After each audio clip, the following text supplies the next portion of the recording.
जय श्री कृष्ण मित्रों, राधे राधे। स्वागत है आपका आपके अपने YouTube चैनल व्रत कथा प्रभास में। मित्रों, आज के इस वीडियो में आप बैसाख मास के दूसरे एवं तीसरे अध्याय की कथा को सुनेंगे। मित्रों, इस कथा के अंतर्गत आप जानेंगे कि बैसाख मास में जल दान का क्या महत्व होता है, तथा साथ ही आप ये जानेंगे कि भगवान श्री हरि विष्णु के परम प्रिय मास बैसाख मास के स्नान का क्या नियम है। मित्रों, आपने इसके पहले अध्याय में सुना था कि बैसाख मास में स्नान के महत्व क्या है। यदि आपने उस अध्याय की कथा को नहीं सुना तो डिस्क्रिप्शन बॉक्स में लिंक दिया गया है, अवश्य जाकर सुनें। श्री नारद जी कहते हैं कि हे नृपश्रेष्ठ, जो मनुष्य अतिथियों के लिए या सड़कों के किनारे प्रपादान अर्थात प्याऊ लगवाता है, जैसे कुआं, नल इत्यादि लगवाता है, उसे देवता और ऋषि तथा पितृ उन्हें प्रीति प्रदान करते हैं। जिसने प्याऊ लगाकर रास्ते के थके मांदे मनुष्यों को संतुष्ट किया है, उसने ब्रह्मा विष्णु और शिव आदि 33 करोड़ देवताओं को संतुष्ट कर लिया है। हे राजन, बैसाख मास में जल की इच्छा रखने वाले को जल, छाया चाहने वाले को छत्र और पंखा की इच्छा रखने वाले को पंखा देना चाहिए। हे राजेंद्र, जो प्यास से पीड़ित महात्मा पुरुष के लिए शीतल जल प्रदान करता है, वह उतने ही से ही 10,000 राजसू यज्ञ का फल प्राप्त कर लेता है। धूप और परिश्रम से पीड़ित ब्राह्मण को जो पंखा डुलाकर हवा करता है, वह उतने ही मात्र से निष्पाप होकर भगवान का पार्षद हो जाता है। जो मार्ग से थके हुए दिन श्रेष्ठ को वस्त्र से भी हवा करता है, वह उतने से ही मुक्त हो भगवान विष्णु का सायुज्य प्राप्त कर लेता है। जो सिद्ध चित्त से तार का पंखा दान करता है, वह सब पापों का नाश करके ब्रह्म लोक को जाता है। जो विष्णु प्रिय वैशाख मास में पादुका का दान करता है, वह यमदूतों का तिरस्कार करके विष्णु लोक में जाता है। जो मार्ग में अनाथों के ठहरने के लिए विश्रामशाला बनवाता है, उसके पुण्य फल का वर्णन किया नहीं जा सकता। मध्याह्न में आए हुए ब्राह्मण अतिथि को यदि कोई भोजन दे तो उसके फल का अंत नहीं है। हे राजन, अन्नदान मनुष्यों को तत्काल तृप्त करने वाला है, इसलिए इस संसार में अन्न के समान कोई दान नहीं है। जो मनुष्य मार्ग के थके हुए ब्राह्मणों के लिए आश्रय देता है, उसके पुण्य फल का वर्णन नहीं किया जा सकता। हे भोपाल, जो अन्नदाता है वो माता पिता तक का भी स्मरण करा देता है।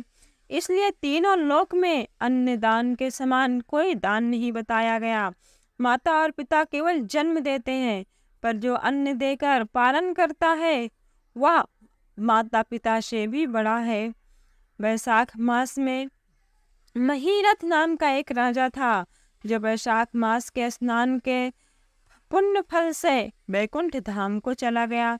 बैसाख मास के देवता मधुसूदन है, अतएव माधव मास मधुसूदन को प्रिय है। बैसाख मास में भगवान की प्रार्थना इस मंत्र से करें। मधुसूदन देवेश बैसाखे में सिगेरो, प्रात स्नानम करिष्यामि निर्विघ्नं कुरु माधव। हे मधुसूदन, हे देवेश्वर माधव, मैं मेष राशि के सूर्य के स्थित होने पर बैसाख मास में प्रातः स्नान करूंगा, आप इसे निर्विघ्न पूर्ण कीजिए। तत्पश्चात इस मंत्र से अर्घ्य प्रदान करें।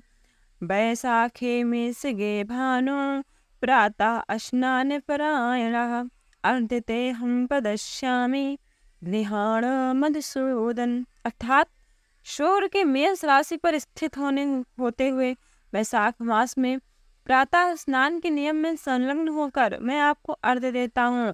हे मधुसूदन, इसे ग्रहण कीजिए। इस प्रकार अर्घ्य समर्पण करके स्नान करें, फिर वस्त्रों को पहनाकर संध्या आदि करें। फिर बैसाख मास में विकसित होने वाले पुष्पों से भगवान श्री विष्णु का पूजन करें। उसके बाद बैसाख मास के महात्म्य को सुनने वाली यह परम पावन कथा को सुने।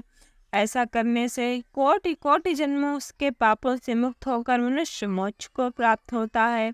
यह शरीर अपने अधीन है, जल भी अपने अधीन है, तथा साथ ही अपनी जीवा भी अपने वश में है।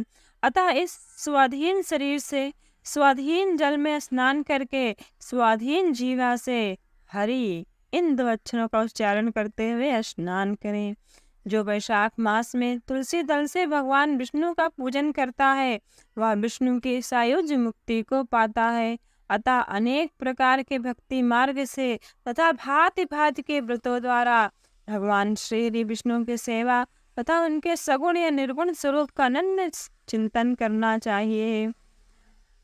वैशाख मास में एक समय एक राजा ने सिर्फ छत्र का दान कर दिया, अर्थात छाते का दान किया, जिससे उसका उद्धार हो गया। तो आइए यह परम पावन कथा को सुनते हैं। मित्रों, यदि अभी तक आपने वीडियो को लाइक नहीं किया तो लाइक करें, क्योंकि आपका वीडियो मेरे लिए मोटिवेशन है। तो मित्रों, एक बार प्रेम से भगवान श्री विष्णु के चरणों को प्रणाम करते हुए एवं उनके स्वरूप का ध्यान करते हुए यह परम पावन कथा शुरू करते हैं।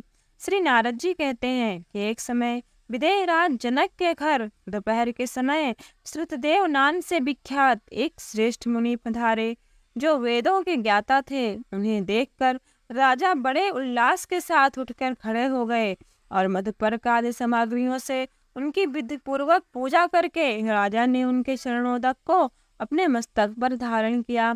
इस प्रकार स्वागत सत्कार के पश्चात जब वो आसन पर विराजमान हुए, तब विदेहराज के प्रश्न के अनुसार वैशाख मास के महात्म का वर्णन करते हुए वो इस प्रकार बोले। श्रुतदेव ने कहा कि हे राजन, जो लोग वैशाख मास में धूप से संतप्त होने वाले महात्मा पुरुषों के ऊपर छाता लगाते हैं, उन्हें अनंत पुण्य की प्राप्ति होती है। इस विषय में एक प्राचीन इतिहास का उदाहरण देता हूँ, मन लगाकर सुनो। बहुत समय पहले वंग देश में हेमकांत नाम से विख्यात एक राजा थे। वो कुशकेतु के परम बुद्धिमान और शस्त्रधारियों में श्रेष्ठ थे। एक दिन में वो शिकार खेलने के लिए आसक्त होकर एक गहन वन में जा पहुंचे। वहां अनेक प्रकार के मृग और वराह आदि जंतुओं को मारकर जब वो बहुत थक गए, तब वो दोपहर के समय मुनियों के आश्रम पर आए। उस समय आश्रम पर उत्तम व्रत का पालन करने वाले सतार्ची नाम वाले ऋषि समाधि लगाकर बैठे थे, जिन्हें बाहर के कार्यों का कुछ भी ज्ञान नहीं होता। ऐसे निश्चल बैठे हुए देखकर राजा को बहुत ही क्रोध आया और उन्होंने उन महात्मा को मार डालने का निश्चय किया। उन्होंने अपने मन में कहा कि मैं एक राजा होकर इस ऋषि के आश्रम में आया हूँ और ये ऋषि मुझे देखकर भी आंख बंद करके बैठा है।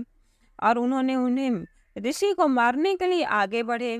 तब उन महात्मा के 10,000 शिष्यों ने राजा को मना करते हुए कहा कि ओ खोटी बुद्धि वाले नरेश, हमारे गुरु इस समय समाधि में स्थित हैं, बाहर क्या हो रहा है ये नहीं जानते, इसलिए इन पर तुम्हें क्रोध नहीं करना चाहिए। तब राजा ने क्रोध से विवल होकर शिष्यों से कहा कि हे दुष्कुमार, मैं मार्ग से थका मांदा यहाँ आया हूँ, अतः तुम ही लोग मेरा आतिथ्य करो। राजा के ऐसा कहने पर वो शिष्य बोले, हम लोग भिक्षा मांग कर खाने वाले हैं।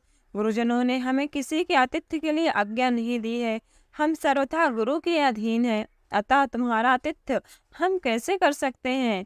शिष्यों का यह कोरा उत्तर पाकर राजा ने उन्हें मारने के लिए धनुष उठाया और इस प्रकार कहा कि मैंने हिंसक जीवों और लुटेरों के भय आदि से जिनकी अनेकों बार रक्षा की है, जो मेरे दिए हुए दानों पर ही पलते हैं, वही आज मुझे सिखला रहे हैं। ये मुझे नहीं जानते, ये सभी कृतज्ञ और बड़े अभिमानी हैं, अतः इन आताताइयों को मार डालने पर मुझे कुछ दोष नहीं लगेगा। ऐसा कहकर वो कुपित हो धनुष से बाण छोड़ने लगे।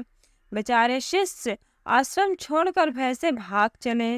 भागने पर भी हेमकांत ने उनका पीछा किया और 300 शिष्यों को मार गिराया।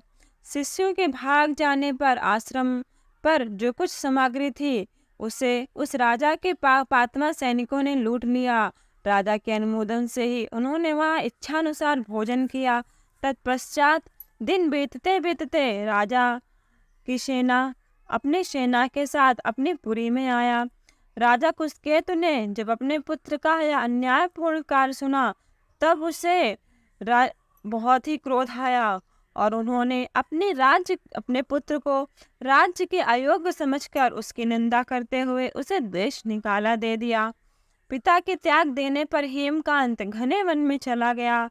वहां उसने बहुत वर्षों तक निवास किया और ब्रह्म हत्या सदा उसकी पीछा करती रही, इसलिए वह कहीं भी स्थिर पूर्वक नहीं रह पाता था। इस प्रकार उस दुष्ट आत्मा के 28 वर्ष व्यतीत हो गए। एक दिन वैशाख मास में जब दोपहर का समय हो रहा था, महामुनि तीर्थ यात्रा के प्रसंग में उस वन में आए। वो धूप से अत्यंत संतप्त और तृषा से बहुत पीड़ित थे, इसलिए किसी वृक्षहीन प्रदेश में मूर्छित होकर गिर पड़े। दया योग से हेमकांत उधर आ निकला।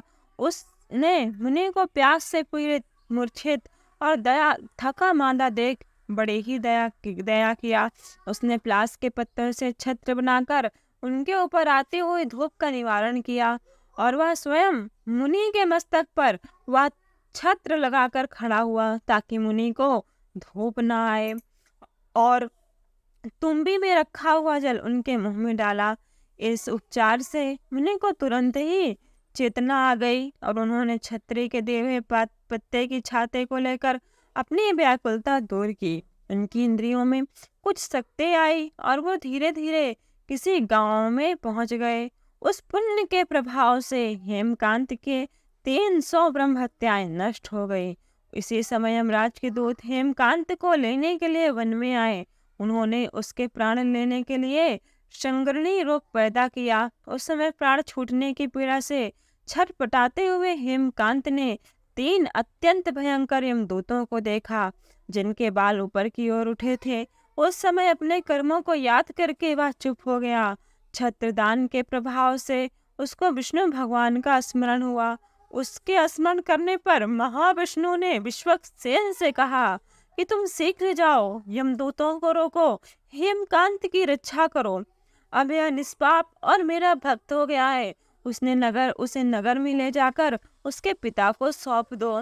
साथ ही मेरे कहने से कुस्केत को यह समझाओ कि तुम्हारे पुत्र ने अपराधी होने पर भी वैशाख मास में छत्र दान करके एक मुनि की रक्षा की है, अतः वह पाप रहित हो गया है। इस पुण्य के प्रभाव से वह मन और इंद्रियों को अपने वश में रखने वाला, दीर्घायु, शूर और उदारता आदि गुणों से युक्त होकर तुम्हारे समान गुणवान हो गया है। इसलिए अपने महाबली पुत्र को तुम राज्य पर भार संभालने के लिए नियुक्त करो। भगवान विष्णु ने तुम्हें ऐसी ही आज्ञा दी है।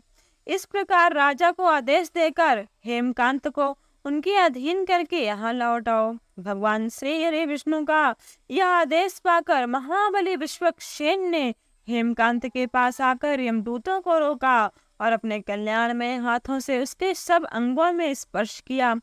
भगवत भक्त के स्पर्श से हेमकांत की सारी व्याधि क्षण भर में दूर हो गई। तदनंतर विश्वक्सेन उसे लेकर उसके पिता के राज्य में गया। उन्हें देखकर महाराज बृहस्पति ने आश्चर्ययुक्त होकर भक्तिपूर्वक मस्तक झुकाकर पृथ्वी पर साष्टांग प्रणाम किया और भगवान के पार्षद का अपने घर में प्रवेश कराया।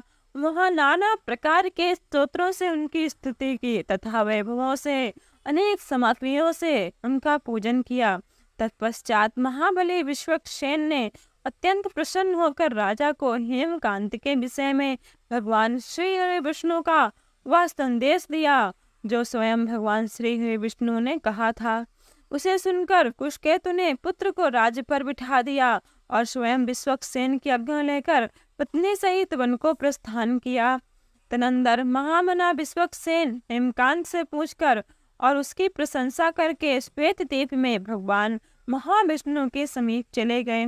तब से राजा हेमकांत वैशाख मास में बताए हुए भगवान की प्रसन्नता को बढ़ाने वाला शुभ धर्मों को प्रतिवर्ष का पालन करने लगे।